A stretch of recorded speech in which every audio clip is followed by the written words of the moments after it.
This Sunday's stewardship message is coming from our vestry clerk, Charlotte Albertson Lescinskis. Charlotte, thank you for being with us today.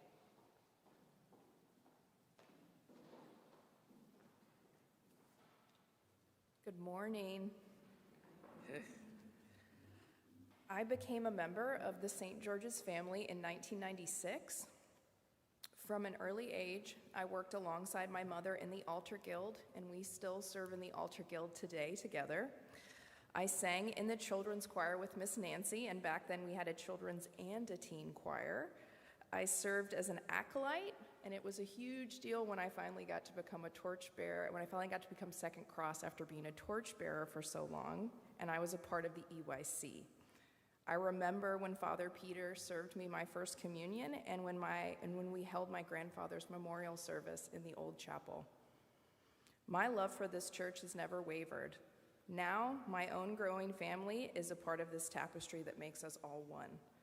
I want my daughter to experience the same things I did in my youth at this church: a vibrant children's and teen ministry program, a thriving music ministry, and a dedicated church office filled with staff and volunteers who are called to serve and want to grow our church family and its programming. As stated in the stewardship packet you all recently received, when vestry leadership revised our mission statement, they reflected on our aspiration to create an inviting spiritual home where all of our brothers and sisters feel welcome to experience Christ's transformative love and forgiveness. That idea of all resonates with every aspect of our stewardship campaign this year, as successful stewardship should be, above all else, a tremendous act of community building. And at St. George's, we understand that that community means commitment. As you consider your support, ask yourself what St. George's means to you. Is it important to you either spiritually, socially, or historically? Do the ministries, programs, and presence of St. George's make you feel better in some way? How much money do you spend on other aspects of your life, such as coffee, gym memberships, or clothing? Can you set a monthly recurring gift based on an annual financial pledge? Will you tithe, committing 10% of your income to work and mission of St. George's? Or will you give as weekly and monthly plate offerings?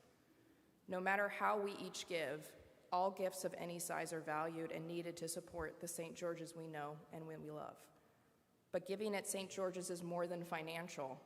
We have accomplished a great deal throughout the pandemic, and we have done so with fewer volunteers.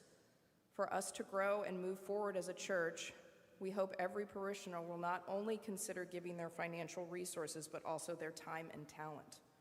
When we give of our treasure or of our talent, they come from renewable streams, but time once given can't be reclaimed. Therefore, time may be the greatest gift of all. I continue to be inspired by the ways our parishioners give of their time to this community and the greater Memphis community. Whether it is a gift of time participating in our services like we all are today, volunteering in the community through Room in the Inn or Team Read, or in minutes spent in person after service during coffee hour, checking in on each other, taking care of each other. With all of these things in mind, we ask you to prayerfully consider how you are called to give and complete your pledge card by next Sunday, which is our In-Gathering Sunday. You are a part of our tapestry that makes us all one, and with your support, this church home can keep growing what love requires of us by nurturing life-giving, joyful ministries both inside and outside our parish. Thank you.